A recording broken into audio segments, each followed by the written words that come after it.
Kesätöitä pojat kyseli ja poikien äiti kanssa oli siinä mukana, että olisi hyvä pojille omaa hanketta saada. Ja joten niitä tuli luontaisesti sitten, kun aika paljon on tuttuja metsänomistajia. Itse olen nuorena tehnyt jo näitä hommia ja tiedän, että näistä jos vaan topakkana on ja terveet nuoret kaverit, niin näistähän hankkii ihan mukavasti. Niin sieltä se tuli ja 3 poikkoa siinä on sitä riittänyt nyt jo niin 5 kesä lähti Oleksille menemään ja Luukaksella 4 ja Henrillä on jo toinen kesä nyt virallisesti ovat kevytyrittäjiä.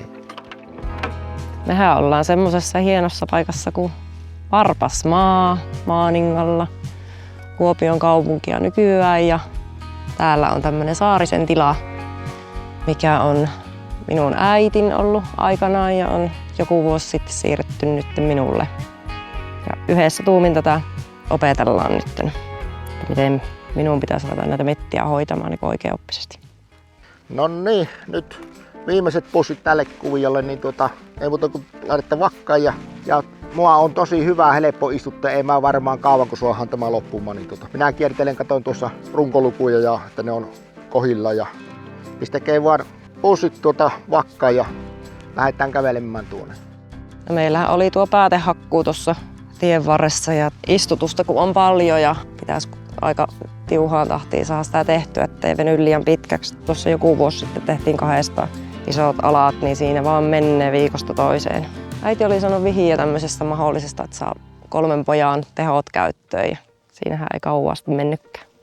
Minun nimi on Alex Kraft ja 2006 syntynyt, täyttänyt 19 vuotta ja opiskelen Siilijärven lukiossa. Valmistun tänä keväänä. 5. kesä niin näissä hommissa. Lukas Kraft, 07 syntynyt, 17-vuotias. Tänä syksynä täytän 18. Siilijärven lukiossa 2 vuotta nyt opiskelen. Mä oon Henry Kraft. Mä täytän tänä vuonna 16. Mä käyn Ahmon koululla 9. luokkaa. Mä oon tehnyt nyt näitä metsätöitä 2 kesää. Kyllähän tää ihan mukavalta tuntuu, että saa itse säädeltyä nuo omat työajat ja hyvin saa kyllä tätä rahaakin tehtyä ja pysyy ihan hyvässä kunnossa koko kesän. Liikkuu aika paljon tuolla mitassa. Kyllä mä oon kertonut ihan avoimesti, että paljonko teen ja mitä teen ja mitä kaikkea kuuluu työtehtävään, niin kyllä ne on ollut aika ämillä, että mitenkä niin paljon tekee rahaa ja saa itse nuo työajat sovittaa ja niin. Se on niin rento, että siinä voi kuunnella vaikka musiikkia samalla.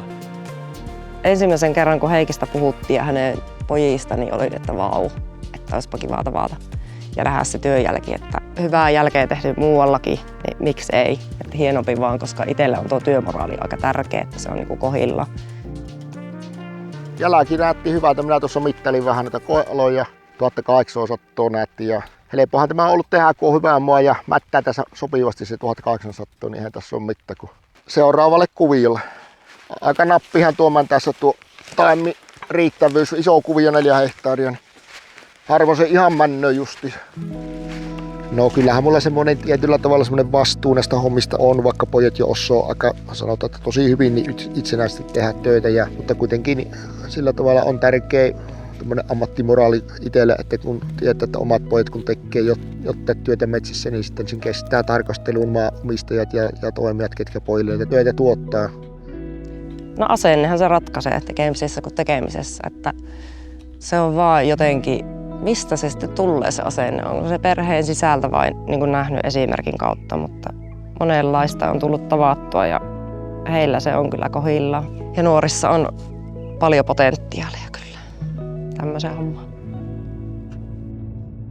Mennään yhdessä tuohon, niin katsotaan vähän. Tästä Heikusen taimikohan tuossa näkyy olevan, että ei tuohon varmaan tarvitse paljon koivuja juurikaan jätteitä. Tänä päivänä vielä korostunut se sekametsäkasvatus tuo ilmaston lämpenemisen takia. Nämä metsätyöt sopii tämän kevääseen hyvin, kun jos lukuvuosi loppumassa, niin ei ole kovaa tuo koulunkäynti, että kyllä sitä jaksaa metässäkin käydä ja on aikaa siihen. Tuo pikkuveli tykkää vähän kisailla meitä isompia vastaan, mutta ei meillä nyt yleensä mitään erityisempää ole. Ihan on perus veljen välistä. Pistäkää vaan sahat kääntiin, pankaa johonkin mättään pieliä.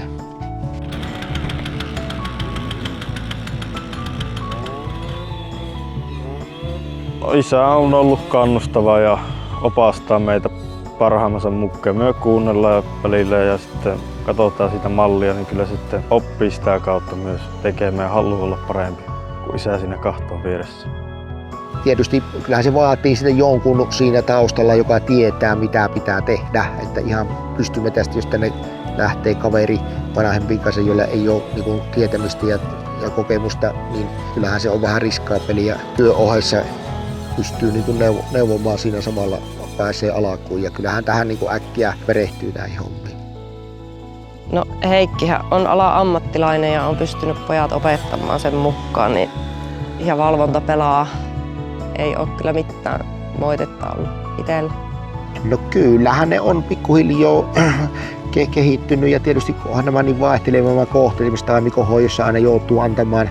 Tämähän nyt esimerkiksi tämä, missä nyt pojat teki, niin oli sillä tavalla hyvin helppo, hyvä istutuskuusikko ja kaikki muu käytännössä pois. Mutta sitten jos on semmoisia niin sanottuja sekamehtiä, missä ei ole oikein istutettukaan mitään, että siinä pitää miettiä mitä sinne jätetään, niin kyllähän siinä vähän niin kuin pitää olla enempi mukana ja vaatii pojiltakin enempi. Että onneksi sillä tavalla on pojilla mahdollisuus, että ne pystyy niin paljon niitä hommia, että valitsemaan niitä työmaita. Ja siinä se työntekijä sen neuvoo.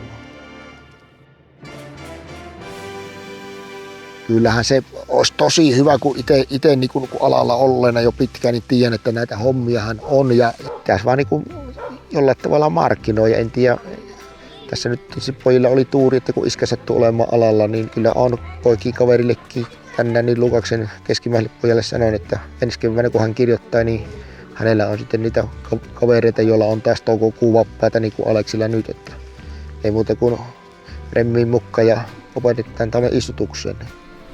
Olkaa hyvä, aloittakaa ihan sieltä. Kiitos, kiitos. Ilman muuta mielellään neuvon ihan pyyteettömästi, olipa ne nyt tuttuja tai vähän tuntemattomia. Että kyllähän tämä on semmoinen yhteinen hyvä tämä metsä ja metsän eteen tekeminen ja siitä jos vielä nuoriso saa omaa rahaa, niin mikä sen parempaa. Kyllähän se on semmoinen iso asia iskällä, että pojat tekee ja hankkii omaa voisiko sanoa näitä elantoja, mutta että on kasvanut nopeasti pikkupojista ihan työmiehiä. Kyllä täytyy sanoa, että ihan ylpeäksi välillä.